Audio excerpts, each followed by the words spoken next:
노후에 현금으로 만들고 싶으신 분은 주식에서 버는 족족 채권으로 자꾸 옮겨가면 돼. 대박의 꿈, 몰빵, 비투 이거 안 됩니다. 개인 투자자분들이 왜 몰빵을 하냐면 종목의 풀이 적은 거야. 제가 그거부터 개선시켜 드리려고 그래요. 네. 좋은 종목 많다 이거지. 방사는 첫째 우리나라는 내수 시장이 있었어요. 네. 온 세계가 닉슨 핑퐁 외교 이후에 그 천안문 사태 딱 지나고 나서 그 뒤에 이제 블록이 와해됐잖아요. 냉전 시대 끝, 베를린 장벽 끝. 그 뒤부터 다른 대부분의 나라들은 미국을 제외하고는 네. 시장이 없어져 버린 거니까. 분쟁의 시대가 끝나고 세계화 시대. 우리는 유일한 분단국이었어요. 네. 유일하진 않아. 저 작은 나라 중에 뭐가 분단국이 있어. 그러니까 내수 시장이 강력하게 버티고 있다 보니까 우리나라의 방산 회사들이 기술 개발도 계속되고 매출처가 생기니까 또 규모의 경제도 만들고 그 양산 시스템도 계속 만들어가고 그런 그 굉장히 기업이 그로스가 생길 수 있게끔 사업 환경이 만들어져 있었던 거죠. 네.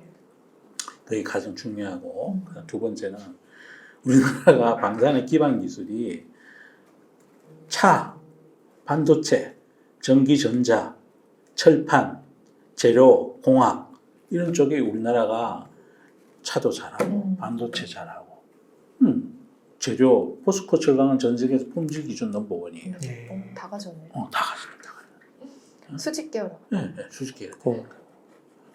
그런데다가 이제 드디어 반세계화 시작이 됐잖아. 예. 그러다 보니까 우리나라는 시장이 그동안 존재했고 이러다 보니까 다른 나라 방산 회사들은 문을 닫거나 스크랩하거나 이런 동안에 우린 계속 키웠었고 네. 키우는 동안에 우리가 싸게 만들 수 있어진 거죠. 네. 시장이 있으니까 보통 무기 체계가 전투기 한 대 개발하는데 예를 들어 뭐 2조 들었다 그러면 그걸 2조 들은 연구 개발비를 100대만 원가 배분을 하면 100으로 나눠서 한 대당 원가가 가야 되는데 이게 이제 여러 대가 팔리면 이게 전투기 단가가 자꾸 떨어지는 거잖아요. 지금 F-35가 대당 단가가 1,200억 원 정도. 우리 지금 개발하고 있는 그 FA 그거 지금 미국에 할지 모르는 그거는 가장 뭐 600억이면 된다 그러고 가격이 훨씬 싸다는 거죠. 경쟁력이네요. 네, 경쟁이 있는 거죠.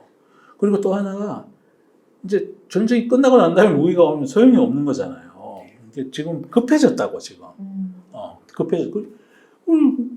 빨리 만들 수 있어 우리가. 그리고 또 하나가 서방의 이익에 부합해요. 네. 가령 FA50을 잘 조정을 하면 바로 F16을 바로 조정할 수 있어. 두 개는 거의 비슷한 비행기니까 사실은 그대로 갖다가 한 거니까. 네. 로키드 마틴에서 기술적으로 한 거니까. 그러니까 서방의 무기 체계에 편입이 되면 미국의 이익에 부합할 수 있잖아요. 예.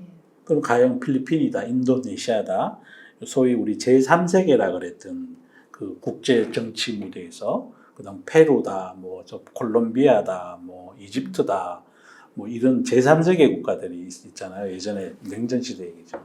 그 나라들을 서방 진영으로 무기 시스템으로 끌어들일 수 있는 거죠. 그건 모르죠. 그리고 또 하나가 이 무기는 파는 게 끝이 아니고 네. MRO라 그러죠. 그 뒤에 후속적으로 관리해 주는 거, 소모품, 포탄 다 갖추고. 네. 그래서 경쟁력이 있어요. 네. 진짜 경쟁력이 있습니다. 그건 믿으셔도 돼요. 네. 그리고 밸류에이션 비싸지 않아요. 그래요? 네. 예를 들어 제일 센 우리나라의 그 어떤 H 그 회사는 PEG가 1이 안 나와요. 1이 안 나와요. 2030년에 30조까지 한다 그랬어. 그리고 심지어 그 비행기 만드는 회사 거기서도 2035년까지 매출 40조, 연 매출 40조, 나 가능할 것 같아. 지금 뭐 시가총액 3조인데 뭐 꿈이 있다 이거죠. 네. 그리고 우리께 많이 팔리면 미국의 이익에 부합한다 이거죠. 그 H모사가 우리 전 세계 방산 업체를 기준으로 7위 정도 한대요. 7위 정도요? 네, 네. 와. 많이 컸지 뭐. 엄청 큰 거지 뭐. 거기서 안 하는 게 없어요. 예. 거기 나오는 거 지금 저기 뭐야 우크라이나 하다가 있는 하마스급에 해당하는 그저 천공이익이라고 있어. 대부분 남자들이 대부분 밀떡이야. 밀리터리 덕후시군요. 네. 그렇습니다. 네. 아, 네. 대표님 그러면 지금 만약에 한 1억 정도 여윳돈 있으시면 어떻게 투자를 하시겠나요? 아, 그게 제일 어려워. 제일 어려워요. 그냥 저는 뭐 네. 삼성전자도 좀 사고 네. 2차전지 대장주 중에 한 3종목, 4종목 골라놓고 엔터 회사 또 좀 사고 또 방산 회사 하나 사고 또 배당 받기 위해서 자동차 잘 만드는 회사 우선주도 좀 사고 그럴 것 같습니다. 그 외에 또 뭐 좋은 거 많아요. 네. 개인 투자자분들이 왜 몰빵을 하냐면 종목의 풀이 적은 거야. 네. 제가 그거부터 개선시켜 드리려고 그래요. 네. 좋은 종목 많다 이거지. 네. 좋은 종목 많아. 그다음 또 뭐 저기 제가 바이오 워낙 싫어하는데 또 좋아하는 바이오도 하나 있어. 지금 네. 요새 뭐 잘 가. 요새 잘 가더라고요. 야, 난리가 아니야. 그 주주님도 한 말씀 1억 정도 있으시면 어떻게 좀. 네. 저는 생각을 최근에 이제 제가 했던 투자는 저는 연말에서 연초 정도에 돈이 생겼었어요. 그래서 이제 그 돈을 가지고 자산을 배분을 했었는데 그때 이제 자산 배분을 했었던 게 한 1억 원 정도가 됐었는데 그때 이제 서재영 대표님의 조언도 좀 들었었어요. 그때 그래서 좀 장기적인 관점에서 채권도 매수를 했었고요. 또 그 당시는 주가가 워낙 낮았다 보니까 사고 싶은 주식이 너무 많더라고요. 그래서 종목을 늘리는 거에 대해서 저는 조금 부담이 있었고 종목 풀을 넓히라고 말씀해 주셨는데 저는 당시에 좀 종목 풀 자체가 적다 보니까 좀 이렇게 혼돈스러운 상태에 있다가 그냥 ETF를 매수하게 됐던 것 같아요. 그래서 미국의 QQQ와 그리고 SP와 VO다. 그러니까 S&P 500 지수 추종하는 ETF 그리고 나스닥 지수 추종하는 ETF 이렇게 좀 자산 배분을 했는데 저는 사실 만족스럽습니다. 그렇게 투자를 했지만 저는 이제 다양한 공부하시고 오늘 좀 언급된 부분들 2차전지, 엔터 그리고 방산 이렇게 좀 다양하게 말씀해 주셨는데 반도체 이렇게 말씀해 주셨는데 그런 거 좀 공부하시면서 이렇게 종목을 늘려가시면 되지 않을까 생각하고요. 그래도 일정 부분은 예금한다 셈 치고 채권도 좀 보유를 해보시는 게 어떨까 생각합니다. 그 일종의 현금이죠. 미래를 위한 현금. 그리고 현금으로 만든다는 차원에서 그거를 그래도 한 30-40%? 뭐 20-30% 정도라도 보유를 하신다면 괜찮으실 것 같아요. 네. 저도 뭐 적극 찬성입니다. 네. 돈을 많이 버는 것보다가 그 투자 습관을 처음에 꼭 명심 우리가 서로 마음에 가지는 게 잃지 않아요. 네. 잃지 않고 조금이라도 늘어가는 게 중요한 거지. 대박의 꿈, 몰빵, 비투 이거 안 됩니다.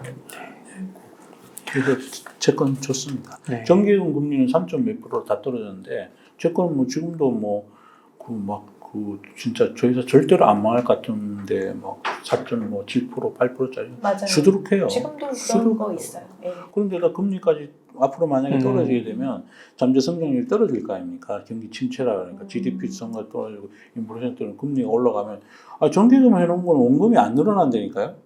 채권은 금리가 떨어지면 원금이 늘어나고 원금도 같이 늘어나요. 이자는 이자대로 갖고 얼마나 좋아. 네. 일석이조지. 특히 노후 자금 준비하시는 노후에 현금으로 만들고 싶으신 분은 주식에서 버는 족족 채권으로 자꾸 옮겨가면 돼. 그럼 현금으로 잡죠. 네. 네. 주식에서 번 돈 갖고 막 주가가 올라가는데 거기다 막 더 딜러대고 이러면 안 돼요. 네. 그렇죠. 이게 저도 계속 이자를 받고 있는데 3개월에 한 번씩 이렇게 이자가 나오니까 네. 그래도 큰 돈이 이자가 들어오는 건 아니지만 기분은 좋습니다. 네. 감사합니다. 그러면 대표님 끝으로 네. 한 말씀만 네. 그 시청자님들께 끝으로 강조하고 싶으신 말씀이 있다면 좀 부탁드리겠습니다. 진짜 제가 이건 악플 달릴 거 각오하고 제가 말씀드리는 건데요. 네. 여러분 공부하셔야 됩니다. 왜 노동을 하거나 월급을 받거나 자영업을 하고 그거는 하루 종일 고생하시면서 그렇게 해서 평생 모아오거나 지금 모으고 있는 돈을 투자하시면서는 그 근로하시거나 그 월급 받으시거나 그 노력에 최소한 10분의 1이라도 네. 그 공부하시고 나서 이걸 하셔야 됩니다. 그러니까 투자가 급한 게 아니라 공부가 급합니다. 그리고 난 다음에 우리가 잘못된 제도나 이런 것들은 우리가 민주주의 나라에 사니까 지역구공무원들한테 전화도 좀 하시고요. 지역구공무원들 엄청 스트레스 받는데요. 막 전화해가지고 뭐 당신 뭐 이렇게 좀 그 입법 활동을 해줘 이러면 되게 스트레스 받는데요. 그걸 가만히 앉아 계시지 마시고요. 그리고 만약에 불합리한 제도가 있다 그러면 그거를 그 댓글로 그 막 그렇게 하시는 정성만큼을 정당 게시판에다가 그 지역구 국회의원 블로그에다가 그렇게 그게 제일 직방이에요.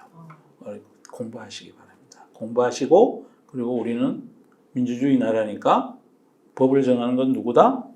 우리다. 국민이다. 네. 우리다. 그 우리를 통해서 정치인들을 움직여야죠. 가만히 계시면요 아무것도 달라지지 않습니다. 분노하고 억울해하고 울고 화를 내는 감성적인 얘기, 감정적인 거는 쉬워요. 쉬운데 그건 몸을 해치거든요. 정말로 삶을 개선시키려면 움직이셔야 됩니다. 공부하시고. 네. 감사합니다. 오늘 인터뷰 이 정도에서 마무리하도록 하겠습니다. 서재영의 투자교실의 서재영 대표님과 한주주TV의 한주주님 좋은 인사이트 많이 나누셔서 감사의 말씀 드립니다. 오늘 네. 고생 많으셨습니다. 네, 선생님 감사합니다. 감사합니다.